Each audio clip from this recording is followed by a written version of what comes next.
Okay, sit right here? Yeah, that'd be great. Okey-dokey. How are you today, Edward? Well, we're gonna see.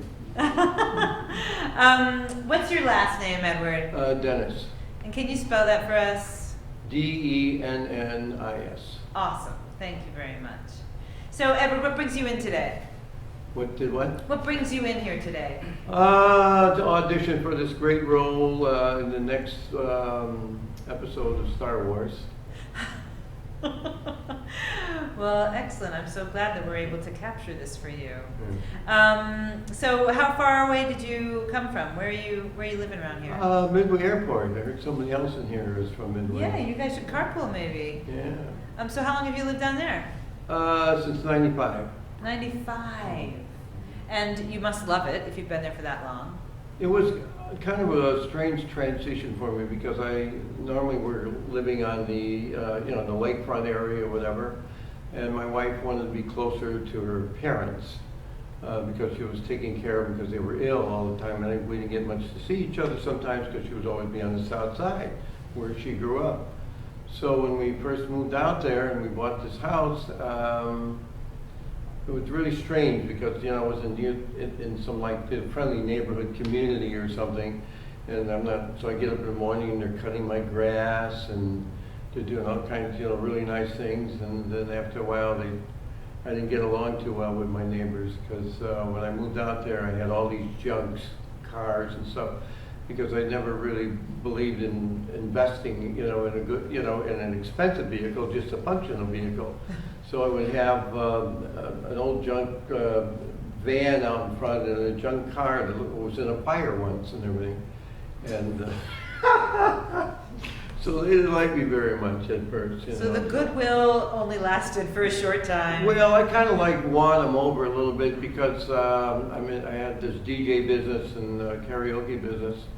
So a lot of senior citizens in that neighborhood. So when the power would go out in the neighborhood, I would run around and I had all these different generators and stuff that I would use to do like outside events and pass them around.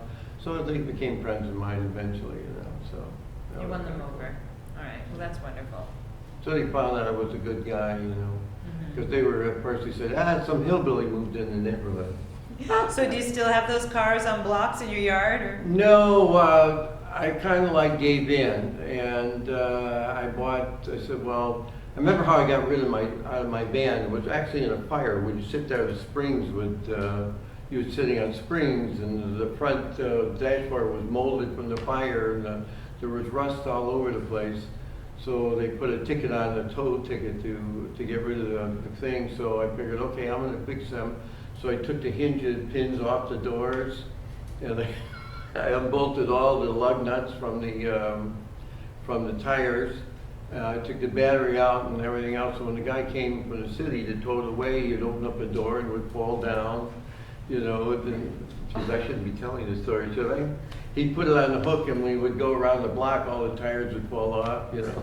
Wow. Well, you got them. So I got them back, but I went out and bought all new vehicles. Oh. I bought a new Jeep, LTD, and bought my wife a new car and stuff. So then everything was fine. So everybody wins. Yeah, everybody wins. All right, that's good. So do you have another story that you'd like to share with us today? When you ask me for a story, I can't come up with a story. But if somebody says something, then all of a sudden, I got for instance, just coming into this thing with the truck. I guess let's see. I'm driving along on 294 not 294, but 55 going downtown, and where that split is to go to Eisenhower and going off to the Eisenhower or going off to the Kennedy. I sneak in there at the last minute and I cross the white line. You're not supposed to do that. State trooper's waiting for me over there, and he pulls me over. So he gets me for no seatbelt, for illegal usage of a lane, and he gets me. I found out that my driver's license was not suspended, but was out of date. So I got these 3 tickets. So I figured, okay, I got it all set how I'm going to go to court. I figured he couldn't tell I wasn't wearing a seatbelt because I had tinted windows. Because I kind of put it on at the last minute. and come up with some excuse for the lane usage and whatever. So I go to court, and I'm sitting in the front seat, and I'm waiting for the judge to call, and clears out the whole courtroom, gets cleared out. And I'm just sitting there by myself. So the judge says, "Is there anybody's case here that I didn't hear?" You know, and I said, "Yeah, you know." And so I go up there, and I'm ready with my story, and they said, "Do you have a valid license?" I said, "Yeah, well, I renewed the license."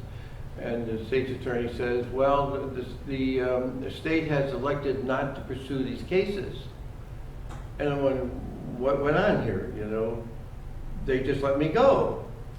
So I'm all confused, so I go down to the washroom, and I couldn't figure out what it was all about. But I was happy, but still all this confusion. So I go to the washroom, I look in the mirror, and I start screaming. I said, and I look, and I figured out that I was wearing this T-shirt, and on the T-shirt it said CPD.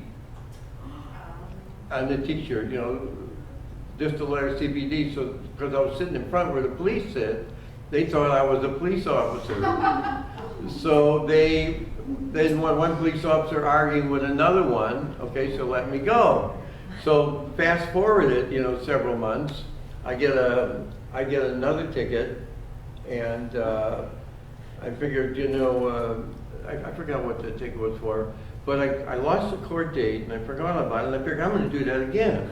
You know, if that works, you know, first time, I'm going to try the second time. So, but yet I wasn't prepared for it. I had a doctor's appointment, so I figured I'm going to go and get a continuance. So I'm going to go and get a continuance. I go in the courtroom, and I get in front, and then they said, well, I said to the teacher, I'd like a continuance, and she goes like this. And I figured, well, what's going on, you know? And they said, well, you know, Your Honor, the state has decided not to pursue this case and go home. And I couldn't figure out what was going on again. Then it dawned on me on my way out, I had a Chicago police baseball cap, and I set the thing down on that table that's in front of the judge, you know, where they set their papers, and she thought I was trying to give him a message, and I never intended to do that. And the second time I got off too. No ticket. And that was unintentional. Both times were unintentional, by the way. So if anybody wants to get out of a ticket, you know, I kind of figured out what I was going to say to them if they ever were going to say if you were a police officer. And I was never going to say I wasn't, but I would say, I don't want this case tried if I'm on the job or not. So that's what I would say, you know. Well, I'm glad that moment never came, because I do believe that impersonating a police officer is yeah, no, both times I did not. I wasn't saying I was or whatever, you know. It just was. You're just implying. Both times it was a mistake. Okay. You know, mistake. So that's wonderful. Thank you for sharing those stories. Well, now everybody has something they can maybe try and. Right. So what do you think? Would you like to? Do you have a piece that's prepared that you'd like to do? I really haven't prepared a piece, but I'm going to wing one, Okay. or something. All right, see if I can come up with something.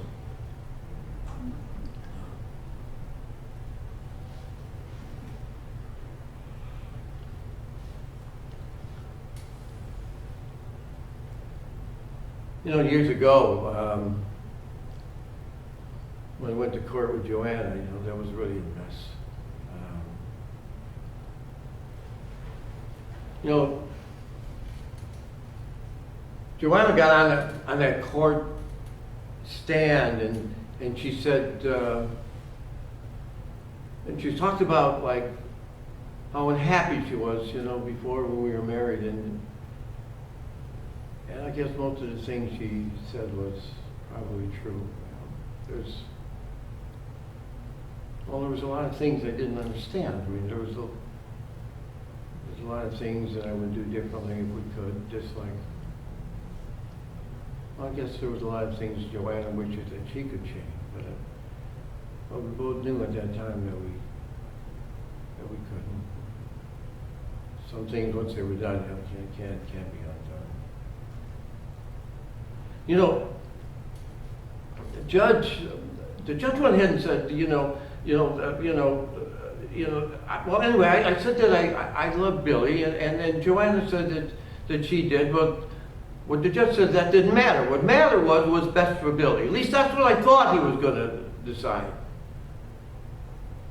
And then Joanna got up and she said that, why shouldn't a woman have the same ambition as a man? Now, I guess she's right, but at the same token, where it's written that a woman is a better parent simply by virtue of her sex.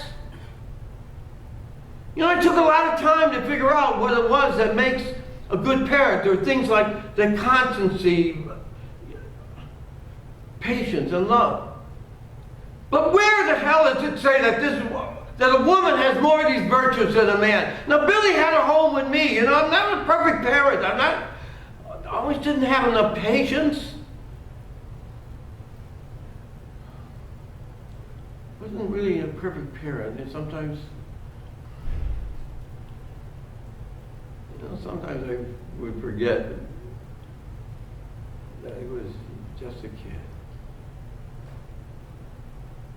And I love him